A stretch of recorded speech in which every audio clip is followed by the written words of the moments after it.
అందరికీ నమస్కారం. నెల్లూరు ప్రైమ్ టీవీకి స్వాగతం పలుకుతున్నది మీ ఈతకోట సుబ్బారావు. ఈరోజు బాలనాగమ్మ సృష్టికర్త విద్వాన్ కణ్వశ్రీ గురించి మాట్లాడుకుందాం. కొన్ని వివరాలు మనం తెలుసుకుందాం. బాలనాగమ్మ సృష్టికర్త కణ్వశ్రీ గారు. రంగస్థలం అంచెలంచెలుగా దూసుకువచ్చే భీకర వికటాటహాసాలతో, కరాళ నృత్యాల లాంటి మాటల ఈటలతో దద్దరిల్లుతుంది రంగస్థలం. ప్రేక్షకులు ఒక రకమైన భయానిక పీడితులై భయకంపితులమవుతూ ఉంటారు. తెలుగునాట రంగంలో ఇంతటి భయానక పాత్ర ఏదైనా ఉందంటే మాయిలు పకీరు పాత్ర తప్ప మరొకటి లేదని ఖచ్చితంగా చెప్పవచ్చు. తెలుగునాట వేలాది ప్రదర్శనలకు నోచుకున్న ఏకైక జానపద నాటకం బాలనాగమ్మ. అయితే ఆ పాత్రల సృష్టికర్త బాలనాగమ్మ రచయిత కణ్వశ్రీ గారు.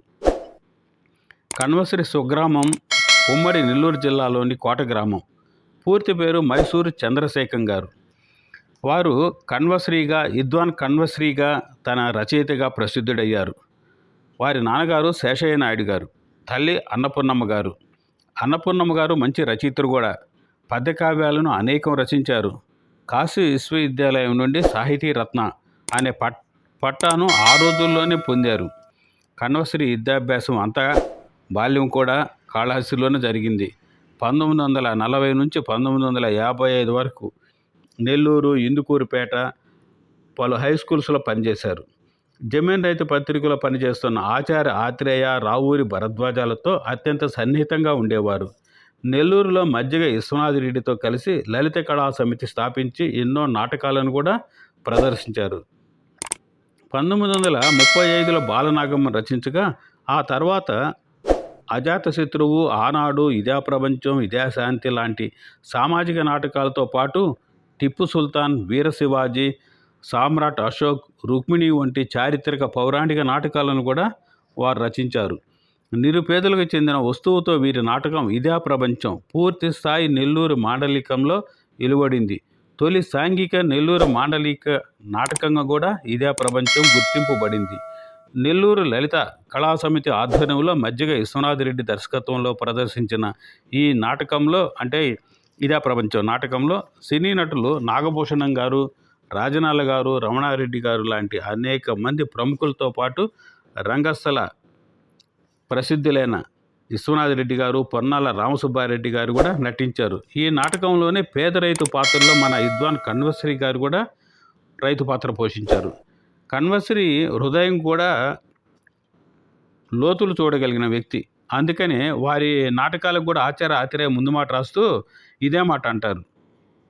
ఇంకొక విషయం ఏంటంటే, చిత్తూరు నాగయ్య ప్రోద్బల్యంతో సంగీత దర్శకుడిగా సౌందరరాజన్ వద్ద సహాయకుడిగా పనిచేశారు కణ్వశ్రీ గారు.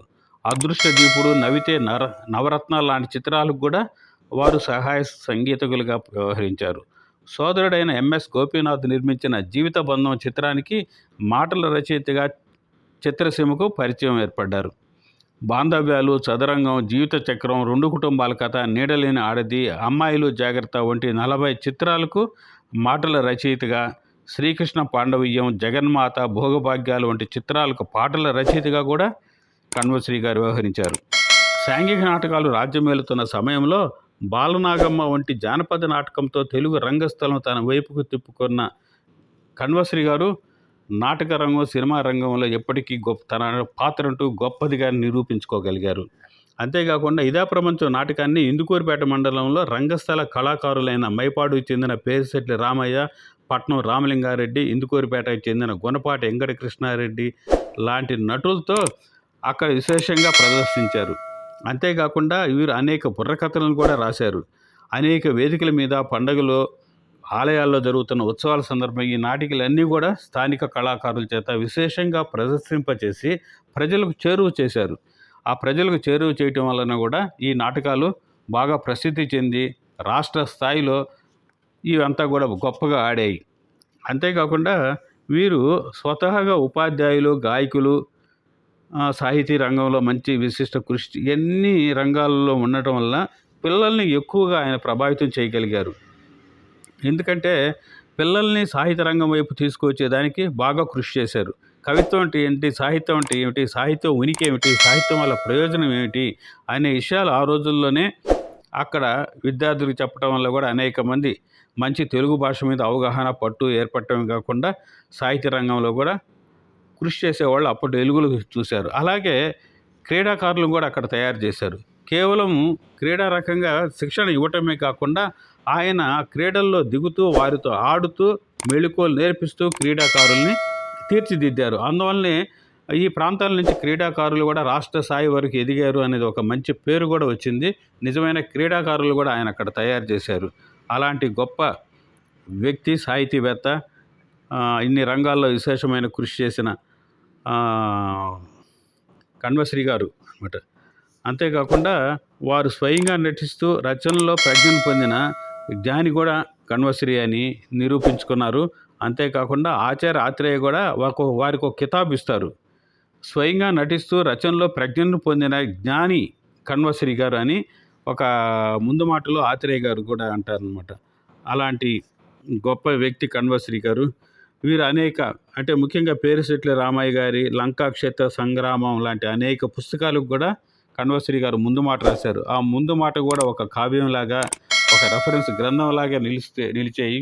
అలాంటి ముందు మాటలు రాసిన కణ్వశ్రీ గారు వారి పాత్రలు, వారి నాటికలు, ముఖ్యంగా మాయల్ ఫకీర్ దగ్గర నుంచి ఇదే ప్రపంచం, నెల్లూరు మాండలికం దగ్గరకు ఒక విశేషమైన కృషి ఎప్పటికి కూడా ముఖ్యంగా సినిమా రంగంలో కూడా అంతే కృషి చేశారు. అందుకే వారి ఒక ఎన్ని చిత్రాలు చేసినా కూడా అన్ని విజయవంతమైన చిత్రాలు కావటం కూడా వారి చిత్తశుద్ధికి, కృషికి, కార్యదక్షతకు కూడా కొలమానంగా నిరూపించారు. అలాంటి కణ్వశ్రీ గురించి ఈరోజు మనం మాట్లాడుకుంటున్నాము, కొన్ని వివరాలు తెలుసుకుంటున్నాము. అందరికీ నమస్తే.